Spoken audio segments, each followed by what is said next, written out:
Okay, so as you can see here, I went ahead and filled in the memory map here. You probably noticed I actually had a mistake at the end of the last video for this one right here. I had this at 02. It is absolutely 01. If we go back and look at the data sheet here, 0, 1, 2, 3, 4, 5, 6, 7, 8, 9, A, B, C. So that's not a problem here. So now we have our convert command. The other things we want to do in the header file here is, well, we're going to have let's copy and paste this little comment here. We're going to have our function prototypes.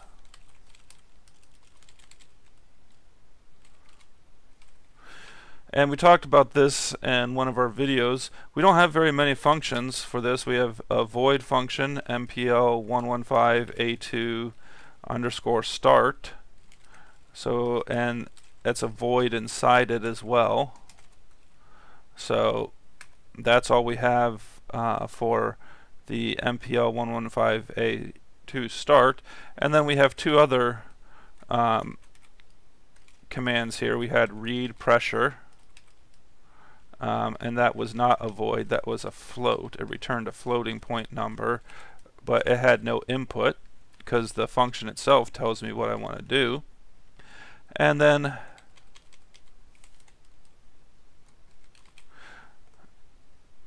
we have one for reading temperature. And we said the temperature one's not going to be very accurate. This sensor, the formula is not the best for temperature readings, but we will go ahead and still do that. So this is where we're going to start here with this. And then there's one more thing here we want to put in a header file. The other thing you want to put in here inside a header file is global variables here. Now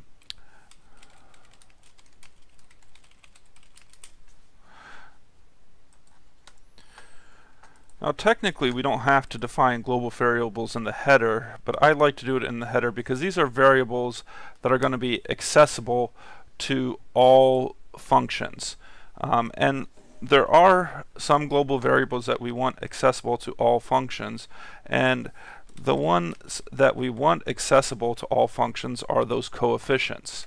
Now again, this isn't a standard like hard set rule here in programming, but it's something that my brother and I both kind of follow. So we have 4 global variables, and I like to do an underscore in front of them. And the reason I do an underscore and then I just do lowercase for them is that I'm emphasizing the fact that that underscore means it's accessible to everybody. Kind of this is a global variable that all of my functions are going to be able to read. So that's why I put that there. It's, as I said, it's not necessary to do the underscore. It's more just kind of a habit that I've picked up with programming. And that's also, like, for instance, why I always make macros all capitals. I like to do this here as well here. So let me finish putting in my globals here. And so we've got those global variables here. Alright, so that's it for the header file. So not really a lot that we have to do here, but let's kind of go through the sections again here. So we have the pressure sensor, we have my macros, which when we get to the next one that we're going to look at, the LCD screen, there's going to be a lot more macros that we're going to have to define. There's going to be a lot more function prototypes, some of which you're going to then actually, for your assignments, write the actual commands to do what those function prototypes need to do. And then we have global variables as well. And for the LCD screen, I don't think we'll have any global variables that we'll need to use. There's nothing that we need to pass back and forth between various functions. Alright, so then we've got our header file. The next thing we have to do, of course, is we have to write the code for these 3 functions. These are our API functions, and we actually have to write the code for them. Just like when we have done it before, looking at some of these things here. If you look at the I2C.C, if we scroll down here a bit, that's the initialization, enable, here for instance start. it's got code here that it's executing in order to run the start command. And stop, it's got things there. Let's see if we can scroll down to another one. It's got comments, a lot of things that are okay. So it doesn't have, in this case, the read and write commands in this particular C file. There's definitely other C files. It's probably in this one. I2C.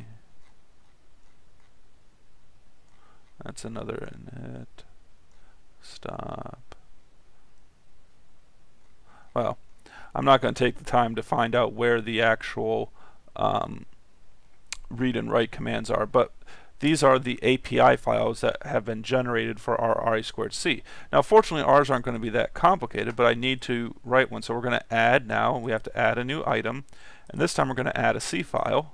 And instead of calling it untitled, we're going to call it MPL115A2.c. And so, put name here, David Rumsey, and this is the C file for the MPL115A2 pressure sensor.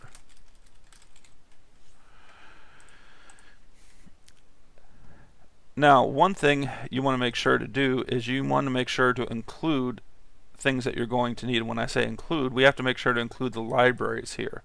One thing we want to make sure to do is if we look at the main library here, there's this include project. We want to make sure to include the project header file, and the reason is because that's going to contain all the information for my I2C commands. So I'm going to copy and paste that into here. So I want to include project.h. But then I also want to include, well, I need to include the MPL115A2.h, because that contains all of my function prototypes, that contains all of the macros, and that also contains the global variables. So I want to include that as well. So those are then the libraries that I need to include. The next thing here is, well, we need to basically have our API functions here. So let me copy and paste this.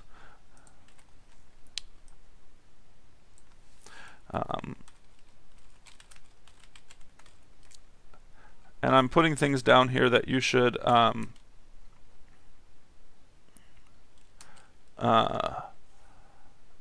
include as far as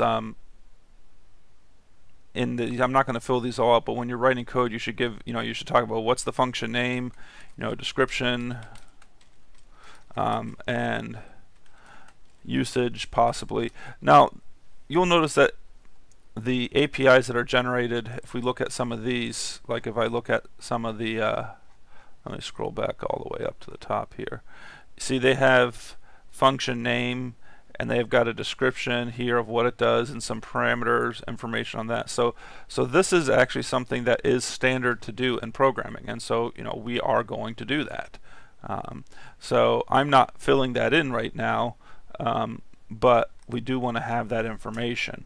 Now we of course have 3 functions, so we're going to have 3 of these sitting here, and then we have to say, okay, well, we have to write the functions. Well, this is where I go back to the header and just pull out these functions here and go back to my C file, and I'm going to just paste them in right here.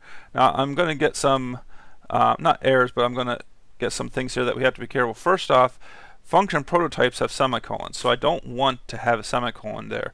Now immediately as I take it away, it's giving me this red X, because it's saying you have a function, but to have a function you have to have basically curly braces to open the function and curly braces to close it.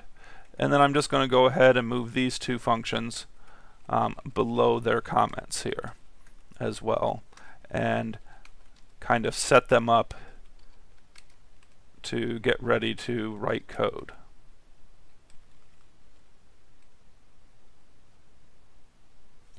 Why is it giving me that thing?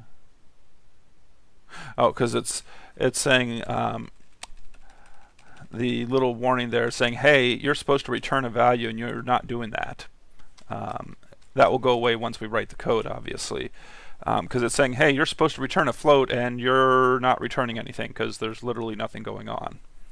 Alright, so let's go back here and look at what we need to do as far as writing code here. Now, I'm going to actually stop this video here and switch back to the tablet here and do a little bit of handwriting on the next video to show exactly how are we going to use the commands, how are we going to use the write, the start commands, the write byte, the read byte in order to get this so that we can read the coefficient data in.